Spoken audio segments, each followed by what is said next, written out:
La comunidad cristiana Vida Abundante en Costa Rica presenta ahora desde nuestro auditorio su programa Vida Abundante, un espacio que expone la palabra de Dios, que busca inspirar, capacitar y transformar la vida de las personas en medio de su realidad. Acompáñenos a partir de ahora a disfrutar de una enseñanza contextualmente bíblica, ungida, relevante, profunda, práctica y muy amena. No podríamos entender que un niño viniera donde su mamá con una astilla metida en la mano o en la pierna y que le dijera: mami, quítame esto, me duele, me molesta, me incomoda. Y que la mamá se quedara mirándolo y, pudiendo hacerlo, le diga no. Te la voy a dejar ahí un rato. No podríamos entender eso, acusaríamos con el PANI a esa señora, en fin, no nos cabe en la mente una cosa así. Pero sabe, a Pablo le pasó exactamente lo mismo con Dios. Y me parece a mí que la historia que está detrás del texto que vamos a leer también nos representa a nosotros de alguna manera. El tema que vamos a desarrollar hoy, o la pregunta que vamos a retomar de la Biblia, yo la recreo de esta manera porque no está descrita de manera literal. ¿Por qué no me quitas esta espina? Esa es una petición de Pablo a Dios. Nos amparamos en 2 de Corintios capítulo 12 y empezamos a leer desde el verso 7. Dice de esta manera, el contexto de este pasaje es Pablo tratando de probar su apostolado delante de la iglesia corintia, que había tenido algunas tensiones con ellos. Y ahorita les había contado de cómo él había sido llevado a lo que Pablo llama el tercer cielo, donde vio cosas y escuchó cosas que no podían ser descritos en palabras humanas. Eso es lo que él dice. Y luego, ahora sí, verso 7, dice de esta manera: y para evitar que me volviera presumido por estas sublimes revelaciones, una espina me fue clavada en el cuerpo, es decir, un mensajero de Satanás para que me atormentara. 3 veces le rogué al Señor que me la quitara, pero Él me dijo: te basta con mi gracia, pues mi poder se perfecciona en la debilidad. Y reacciona Pablo: por lo tanto, gustosamente haré más bien alarde de mis debilidades, para que permanezca sobre mí el poder de Cristo. Por eso me regocijo en debilidades, insultos, privaciones, persecuciones y dificultades que sufro por Cristo, porque cuando soy débil, entonces soy fuerte. Oramos y le pediremos al Señor que nos dé sabiduría para poder digerir este pasaje y con aplicación directa para nuestras vidas. Señor, una vez más nos aprestamos para escuchar tu palabra y para, a partir de ella, aprender a vivir. Que una semilla del reino de Dios sea sembrada en nuestros corazones. Ayúdanos, Señor, a poder traspasar los límites de la superficialidad que muchas veces caracteriza nuestro caminar cristiano.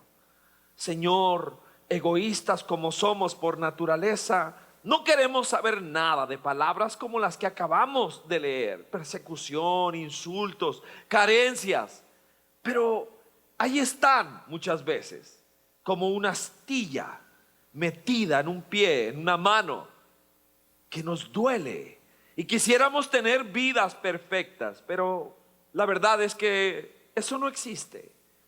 Solo te ruego, Señor, que una vez más la iglesia sea una universidad para vivir, para aprender a vivir conforme, Señor, a tu voluntad y a tu deseo. Ruego que tu poderoso espíritu sea capaz, Señor, de despertarnos a los que dormimos y que seamos capaces, Señor, de asimilar conceptos, Señor, que no son de kinder. Te ruego esto, creyendo que tu palabra y tu espíritu es poderosa para con nosotros.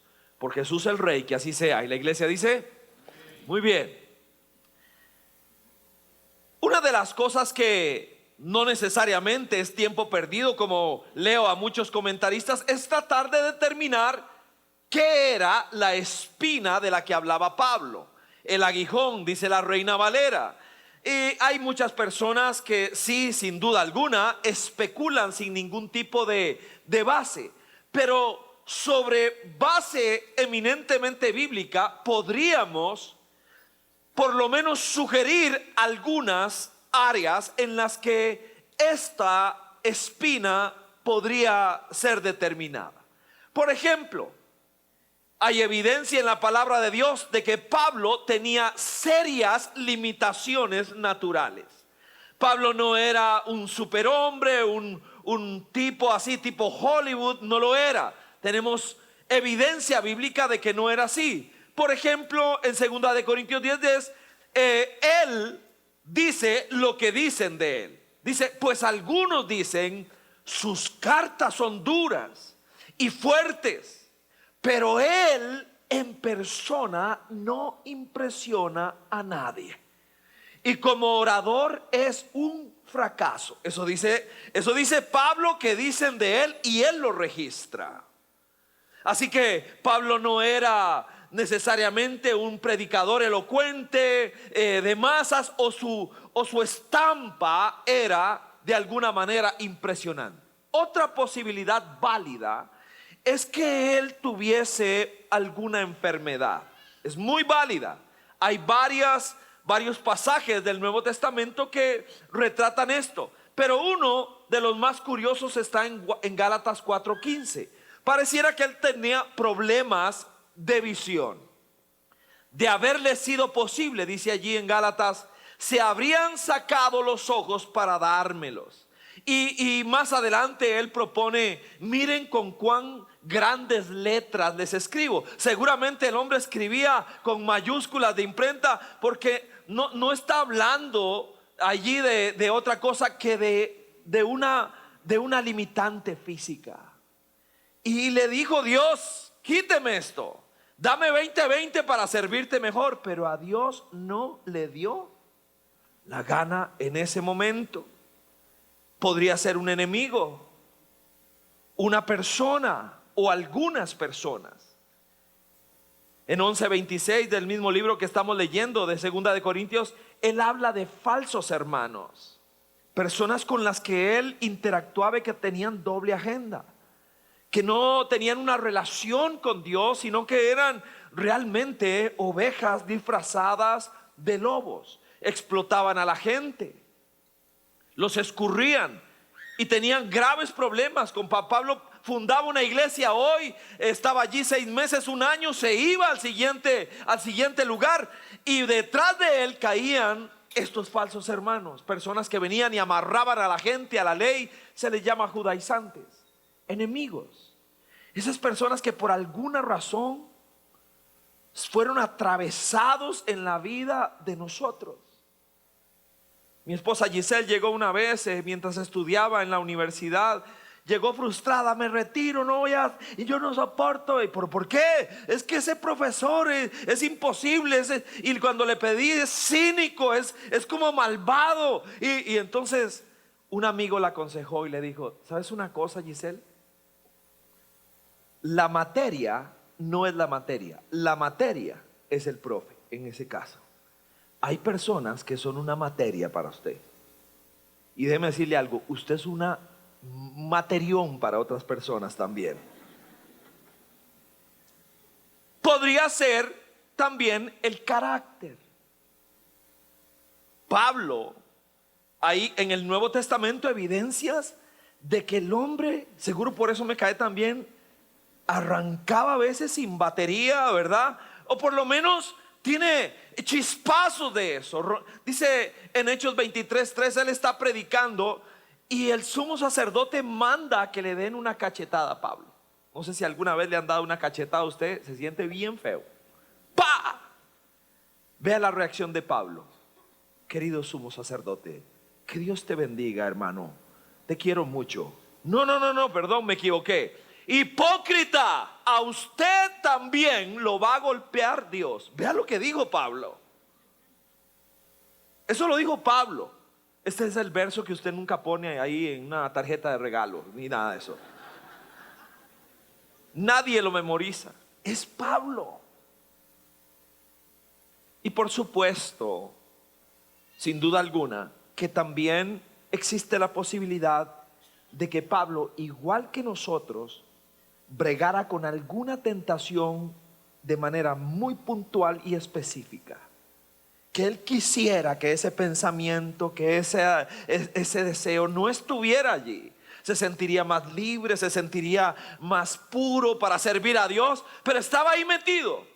En Romanos 7, que es un pasaje crudo de Pablo, en el verso 18 él dice: en mi naturaleza pecaminosa nada bueno habita, aunque deseo hacer lo bueno, no soy capaz de hacerlo. Así que, bueno, hay más posibilidades, dejémosla allí. ¿Por qué no me quitas esta espina? La palabra que él utiliza allí nos lleva la primera respuesta que yo propondría de Dios de por qué no lo hizo, por lo menos en el momento en que Pablo lo quería.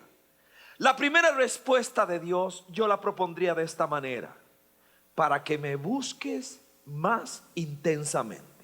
Uno podría objetar esa razón, pero por lo menos permítame defender esta tesis. El verso 8 dice de esta manera: 3 veces atención, rogué al Señor que me la quitara.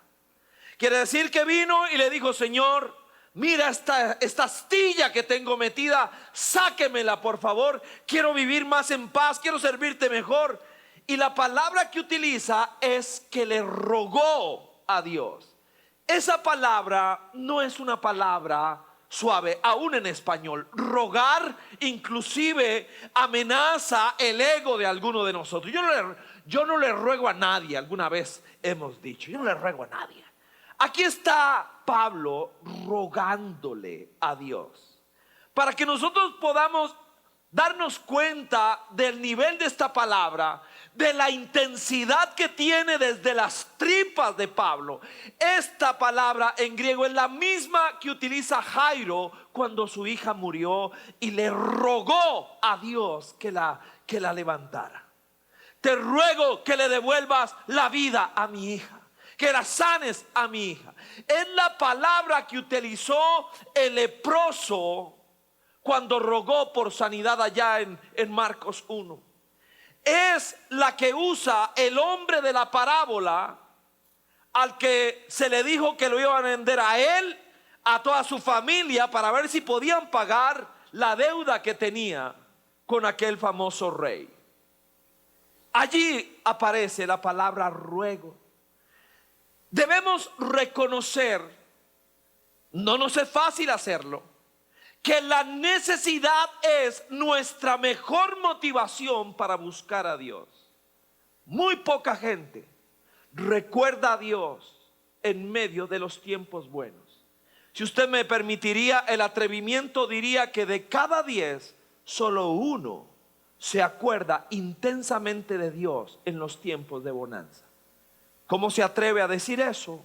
Por la historia de los 10 leprosos. Vienen y de lejos le gritan: Señor, sánanos. Y Jesús los manda, nunca hace nada porque sí, ni por rutina. Los manda allá con un encargo. Y de camino dice la Biblia que los 10 fueron limpios. Solo 1 se devolvió después de que obtuvo lo que tenía. Los otros 9 no se devolvieron, se conformaron con una piel nívea. Pero el otro, el número 10, se devolvió y se tiró al piso y le dijo: Señor, gracias por lo que hiciste. Y Jesús preguntó por los otros: ¿dónde están los otros? ¿Dónde están? ¿Dónde están? Pareciera que en los tiempos de piel saludable nosotros seguimos en nuestro negocio. ¿Sabe por qué? Porque nos acercamos a Dios en búsqueda de un milagro y no entendimos que el milagro verdadero era Él, que el tesoro verdadero era Él, no lo que yo podría obtener de Él. Algo más aquí: nosotros no buscamos a Dios por piadosos, sin duda alguna. Lo buscamos porque no nos quedaba de otra. Nosotros no vinimos porque qué lindo es estar. Es que nos estaba llevando la trampa, decía mi abuela Hermelinda. Si no va a decir amén, por lo menos levanten la mano los que están de acuerdo conmigo con eso. Sin duda alguna, todos amamos las historias. ¿Quién pasa al frente? ¿Quién pasa al frente en una iglesia a contar su testimonio? La persona que tiene una respuesta a una oración. Pero casi nadie pasa a dar testimonio de que Dios no me contestó la oración. Y la gente diría: oye, qué poca fe la de ese infeliz. Pues, ¿qué está haciendo? ¿Qué está haciendo ahí? Se supone que necesitamos héroes que vengan y digan. Pero Pablo pasa al frente y dice: le rogué al Señor que me quitara esta estaca y no me la quitó. Gloria a Dios.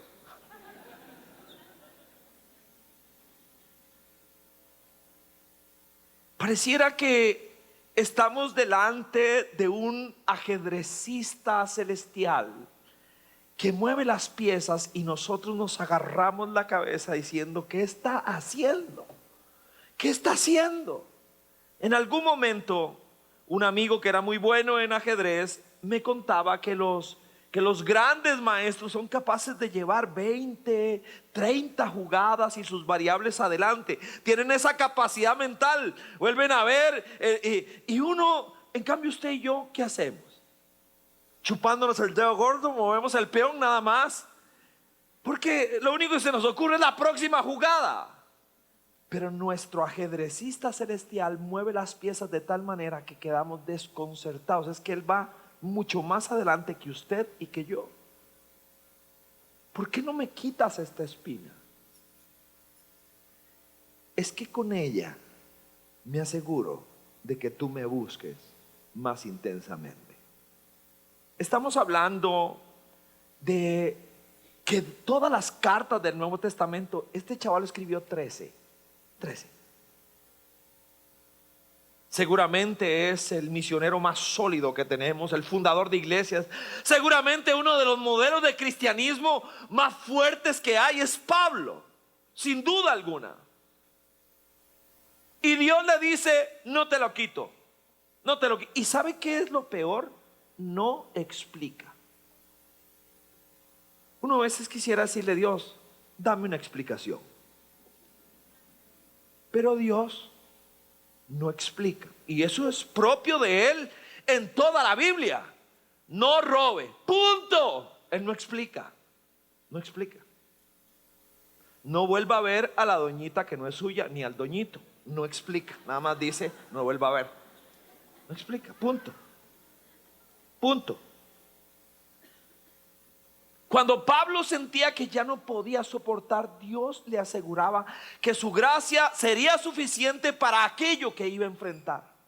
La gracia produce el milagro de iniciar buscando una respuesta y terminar quedándome con una persona más cerca de Él. Empecé a registrar en el archivo mental alguna vez de esas en que usted está orando, pero de verdad está orando porque la cosa está fea. Seguro todos hemos pasado por esos momentos, porque una cosa es la oración en tiempos de bonanza y calma, y otra es cuando nos está llevando quien nos trajo. Me acuerdo que fui invitado a Guatemala, me vino a la mente esa historia, así que salgo en el aeropuerto de Guatemala, salgo. Normalmente ya hay alguien que te está esperando, hola, don Ricardo, pastor, lo que sea, ¿verdad? Y ya, pero no había nadie. y sale toda la gente que venía conmigo, y sale, y llega otro avión y sale 1 hora, 2 horas afuera. Y ahí me acuerdo que ando limpio, pero limpio, limpio, limpio. Que no tengo contactos, que no tengo, que no traje nada. Limpio, solo. Y ahí me empiezo a asustar. ¿Qué voy a hacer yo aquí en Guatemala?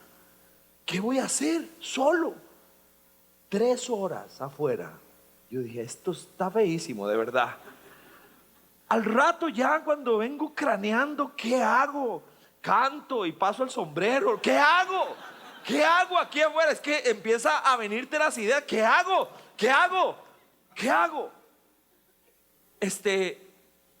Aparece: Pastor Ricardo, disculpe, es que el carro me venía fallando. Es un lugar muy lejos, no me acuerdo qué es sector de Guatemala. La cuestión es que ya voy, ¿verdad? Debo confesar que en ese momento mi actitud no es la mejor. Estoy enchaquetado, la pura verdad. Entonces, y cuando llego, el carro, yo sabía que el viaje eran 3, 4, 5, no me acuerdo, un montón de horas. Cuando veo el carro yo dije, esto va a ser largo. Cuando yo veo el carro digo, esto va a estar duro. Así que bueno, ya nos montamos, ¿verdad? Y el carro empieza a tener, a todo esto había orado intenso: Señor, haga algo, que aparezca algún prójimo, haga algo acá. Y ya voy en el carro, pero el carro tenía una particularidad. Hacía mucha bulla, y cada tantos metros hacía así. Le agarraba el mal de San Vito, pero feísimo, ¿verdad? Hacía así rarísimo. Y le digo, bro, decime, ¿qué es? Contame, ¿de qué se trata? Y me dice, no, es que he tenido problemas ahí con las llantas. Pero bueno, tranquilo, pastor, ¿verdad? Tranquilo. Y vuelve a temblar el pelón. Así que eso por 4 horas más o menos, todo el camino. Así que yo iba, cuando él me dijo, yo me dije, esto está feo, esto no es normal. Porque cuando hacía así, el carro como que se iba de lado, ¿verdad? Entonces mire, yo no recuerdo haber orado 3 horas seguidas como esa vez, ¿verdad? Lo que le voy a decir, se lo digo delante del Dios al que sirvo. Cuando llegamos a el lugar donde íbamos, yo me bajo, ¿verdad? Y me bajo así, por cierto. Me bajo, literalmente, la llanta de adelante hizo así, ¡poc! Se cayó. Y yo la veo.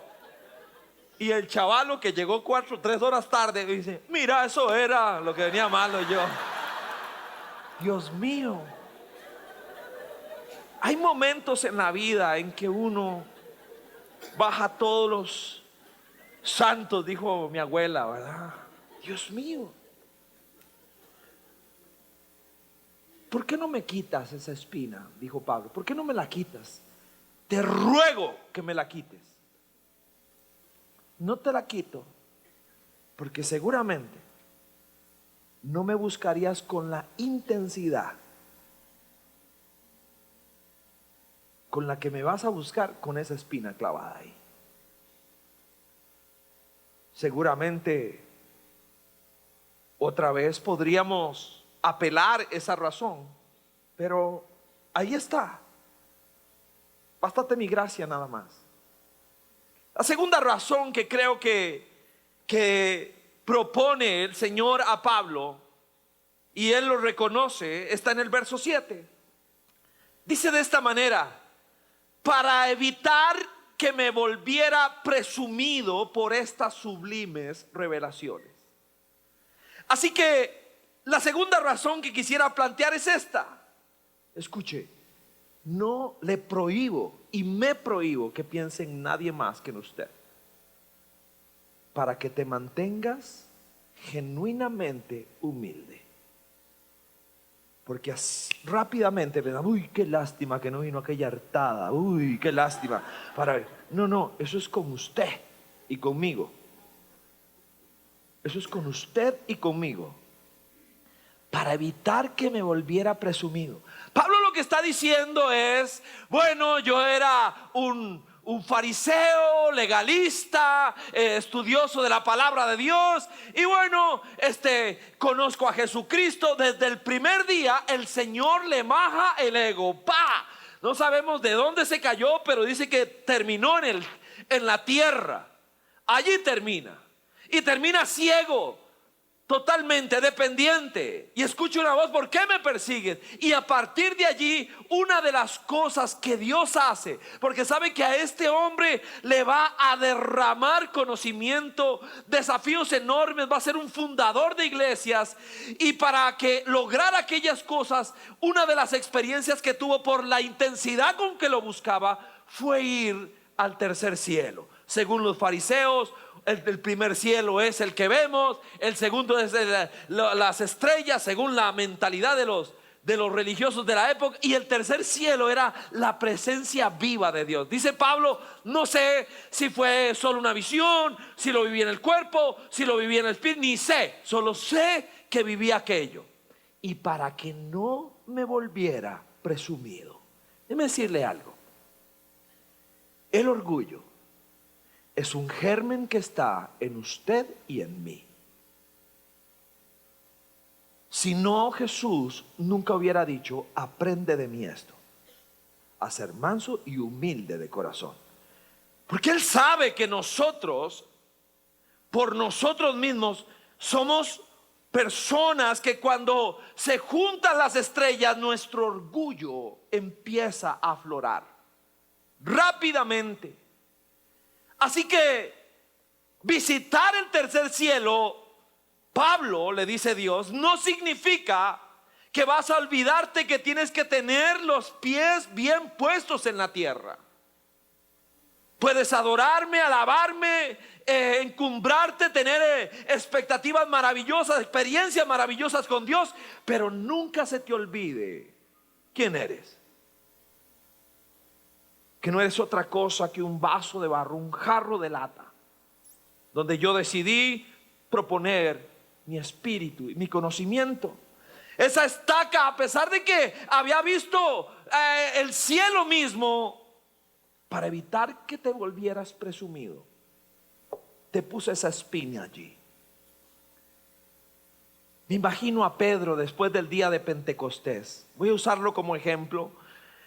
Viene el Espíritu Santo, aquella cosa fue maravillosa, y me imagino que llegó en la noche todo emocionado a la casa. Mi amor, no te imaginas la clase de prédica que me eché el día de Pentecostés. Se convirtieron miles, vino el Espíritu Santo, llamas de fuego en las cabezas de la gente, una cosa poderosa. Y la doña de una vez lo hizo bajado: lindísimo, pero sáqueme la basura porque mañana pasa el camión.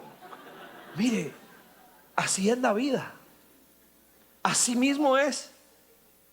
No importa qué sublime, nunca debo olvidar que tengo mi corazón apuntando al cielo, pero mis pies bien puestos en la tierra. Eso nos permite entender que Dios tiene todo el derecho de decir no, y lo hace muy a menudo en cosas que nosotros queremos. ¿Por qué lo hace? Me gustan las palabras de Joni Eareckson Tada, una cantante cristiana que en su juventud se lastimó y quedó cuadraplégica. Esta frase es de ella: Dios muchas veces permite lo que odia para lograr lo que ama. Leí eso y dije: eso es cierto, eso es cierto. Dios tiene que agenciárselas para mantenernos chiquititos. Es que aprenderemos más en nuestras experiencias por el valle de lágrimas que en las cumbres del éxito. Me tiene que volver más humilde saber que Dios sabe más que yo. Nosotros oramos aquí y hoy. Él responde desde la eternidad. Lo ve todo. Ve lo que nadie sería capaz de ver. Si quiero eliminar el orgullo de mi carácter, de mi cotidianidad, vigilarme de cerca, debo acoger las penalidades y las luchas que Dios permite en mi vida con la actitud correcta. Muy temprano creo que Dios empieza esto en nuestras vidas. Muy temprano. Yo estaba nuevo en la fe, ya en ese momento adoptado por Sixto Porras.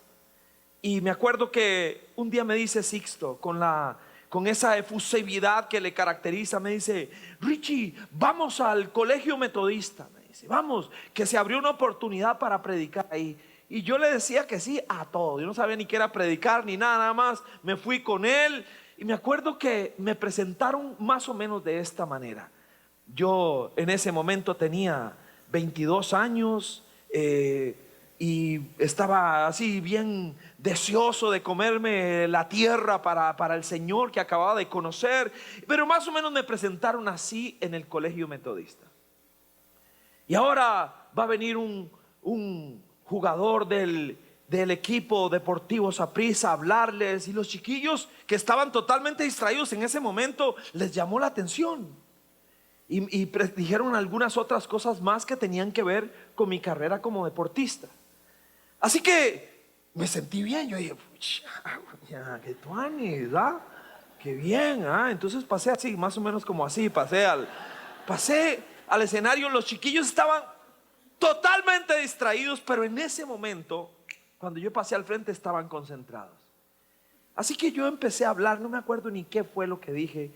En 5 minutos no había nadie poniéndome atención. Todos los güilas estaban tirándose cachirulos, fregando, jalándose el pelo, riéndose. Yo eché mano de todo lo que podía, grité, bailé, hice de todo. No me volvieron a dar pelota en los 20 minutos que estuve ahí. Tuvieron que interrumpir la cuestión, ¿verdad? Yo me bajé todo frustrado, me subí como un signo de admiración y bajé como un signo de pregunta, todo obstinado. ¡Qué vergüenza! Y ahora presentaron a Sixto. Y con ustedes, Sixto. En ese momento los muchachos estaban en el desorden que yo había dejado. Nadie ponía atención, todo el mundo hablaba, fregaba, se reía. Y ahora presentan a Sixto. Pasa Sixto. Y en 5 minutos no se oía nada, nada. Todos los chiquillos así. En 10 minutos todos estaban adelante. Y en 15 todos estaban llorando. Todos estaban llorando allá adelante. Y yo ahí. Pero el negro no juega ni Jaxis.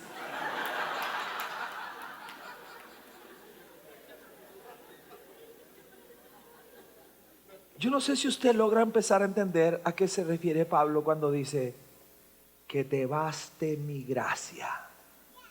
Sixto tenía gracia y yo no.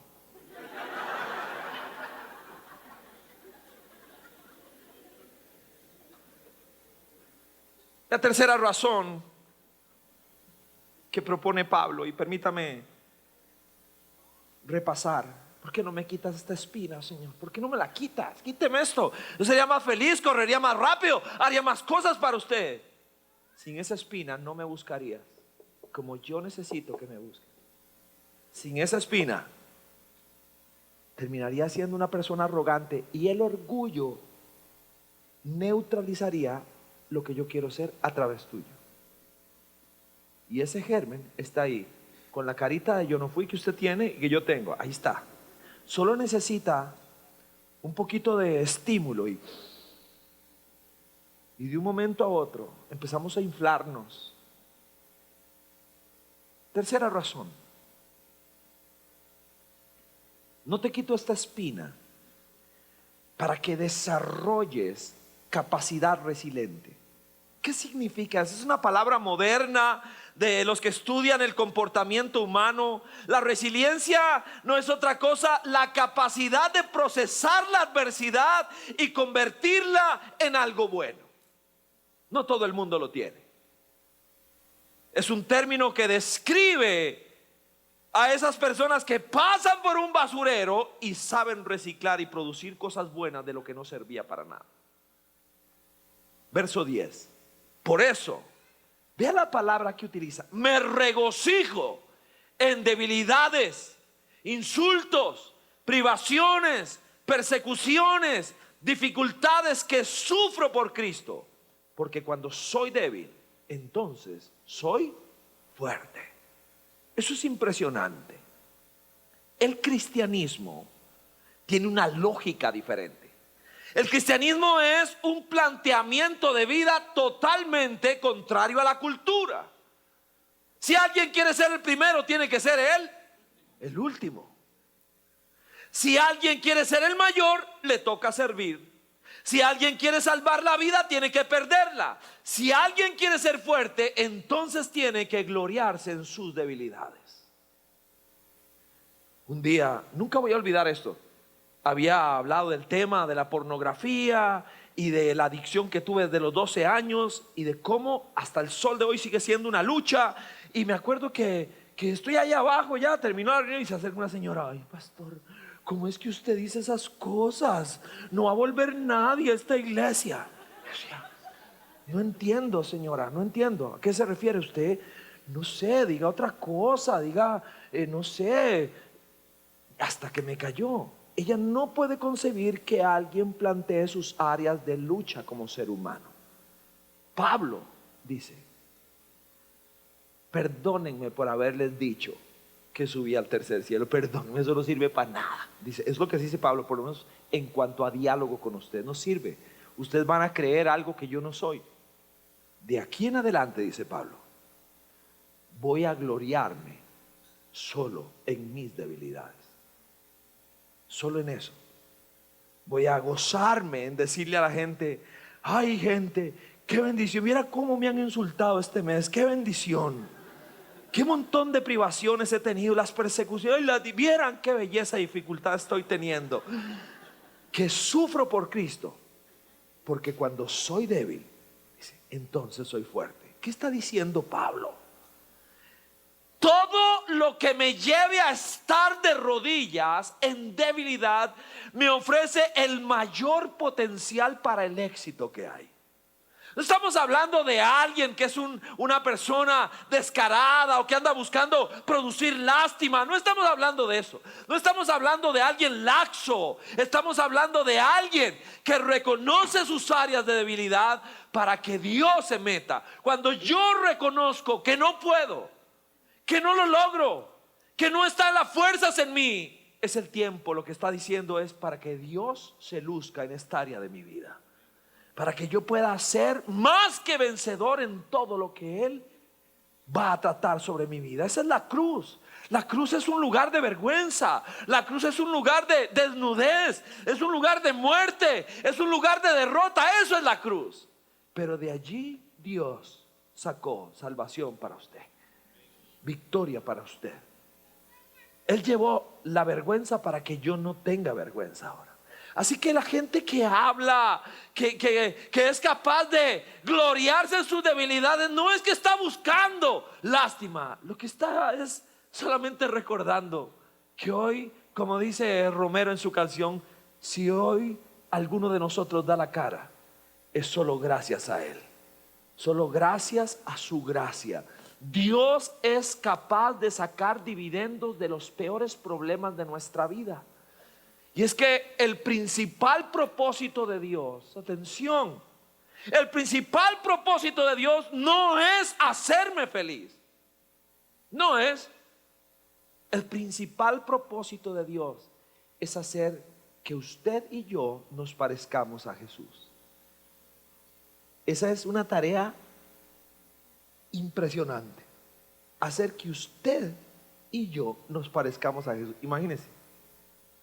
Así que de vez en cuando permite una estaca, porque si no, no me devuelvo a darle gracias y a decirle cuánto le agradezco. Lo que alguien pueda en algún momento vernos fuertes en medio de las pruebas no es más que nuestra debilidad envuelta en la gracia de Dios. Todo es pasajero. La espina que hoy nos atormenta es pasajera, menos la gracia y el amor de Dios. ¿Cuántas cosas habrá visto la Madre Teresa? ¿Cuántas cosas habrá visto? ¿Cuántas cosas habrá vivido? ¿Habrá escuchado del dolor humano? Quienes vivieron cerca de ella decían que no pasaba un día sin esta frase: todo pasa, todo pasa. Veía el dolor humano en sus expresiones más trágicas. Todo pasa. Y agregó a alguien, menos la gracia y el amor de Dios. Pareciera entonces que el quebrantamiento es un requisito de Dios para continuar formándonos y haciéndonos útiles al máximo. Si me hubieran preguntado si hubiese querido vivir los últimos 7 meses del año anterior, sin duda alguna hubiera dicho no. Pero después de haber llorado sangre y llorado desde las tripas, creo que no podría pasar al siguiente capítulo de mi vida sin haber pasado por allí. Se lo escuché a Marcos Witt en algún momento compartiendo no una canción, sino una etapa, una página de su vida. Criticado, habían rumores espantosos sobre su vida. Realmente dice que pasaba las noches junto con su esposa llorando y gimiendo delante de Dios. Y que un día se acercó a alguien y le dio este consejo, no sé si es un consejo. Le dijo esto: Marcos, quiero decirte algo. El mejor abono es el estiércol. Yo hubiera preferido que alguien me diera un versículo bíblico, yo te quiero mucho, pero ¿sabe una cosa? Es un buen consejo. El mejor abono es el estiércol. Y después de eso que nos cayó encima, por alguna razón que yo no puedo explicar, un árbol más fuerte empieza a levantarse delante de todos, más sólido, hermoso y con capacidad de dar mucho fruto. Qué combinación más extraña. Yo quisiera que Dios mejor hubiera decidido ser un mago y decir ¡tan! Ya está listo, pero no, decidió procesarnos, decidió meternos en el horno. Y Dios mío, qué combinación: espinas, gracia y poder. Eso es, bástate mi gracia. ¿Por qué? ¿Qué significa eso? Significa que después de la gracia todo es ganancia. La gracia divina actúa como una fuerza en favor nuestro. Esta fuerza actúa con mayor vigor mientras más reconozcamos nuestra debilidad. Tratamos de esconder nuestra debilidad y mostrar nuestras fortalezas. Eso es lo normal en nosotros. Y dice Dios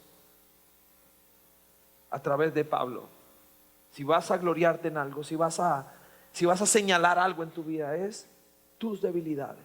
¿Por qué? ¿Por qué? ¿Por qué, Señor? ¿Por qué no me quitas esta espina? Es que necesito que me busques más. Es que necesito mantenerte humilde, porque solo allí es donde yo puedo trabajar contigo las cosas que quiero. Es que mi gran anhelo es que desarrolles la capacidad de agarrar la basura y la conviertas en algo útil. Las cosas que te han pasado, que has vivido. Me impresionó tanto que han pasado muchísimos años y todavía lo recuerdo. Muchos años. Estaba bien nuevo en la fe, sentado en el Centro Cristiano de Guadalupe, y este señor, que ignoro su nombre, llegó a compartir su historia. Empezó diciendo: yo era una persona con un ego, con un orgullo tremendo, con una prepotencia. Me gustaban las cosas finas. Volví a ver a la gente si sentía que no eran de mi nivel, así de lado. Y con el paso del tiempo empezó a aceptar ofertas para ganar dinero ilícito. Esto lo llevó a traficar drogas. Y cuenta él que estando en México, allí lo apresaron. Nada más lo agarraron por tráfico de drogas y lo metieron en una celda. Y dice él que el lugar donde estaba, habían aproximadamente unos 800 internos. Y llegaron los guardas y le dijeron que si tenía dinero para evitar los trabajos forzados. Y él dijo que no, le habían quitado absolutamente todo. Él tiene trabajos forzados. Los trabajos forzados no eran de fuerza, de quebrar piedra. Es que los sanitarios de los 800 internos carecían de agua, entonces había que ser limpiados con un balde. Le dieron un balde, dice, no le dieron guantes. Cuando trató de meter el balde, resulta que no cabía. Así que obligatoriamente tenía que limpiar aquellos baños con las manos. Y empieza a contar su odisea ahí. Dice que el ruego a Dios, estoy seguro que ahí oraríamos con fuerza, ¿cierto? Oraríamos con fuerza desde esa celda. Lo que había escuchado, lo que le habían compartido, lo que en algún momento he aprendido. Ahí, dice que ahí empezó a clamar a Dios. Desde las entrañas, a clamar a Dios. Y ahí empezó todo un peregrinar. Contaba su historia ahora como un hombre libre después de haber estado un tiempo en México en la cárcel. Qué cosa más curiosa. Pareciera que nosotros, Dios nos conoce tanto que sabe que nosotros aprendemos de dos maneras, o siguiendo instrucciones o llevando palo. Pero no sé por qué siempre nos matriculamos en el segundo curso.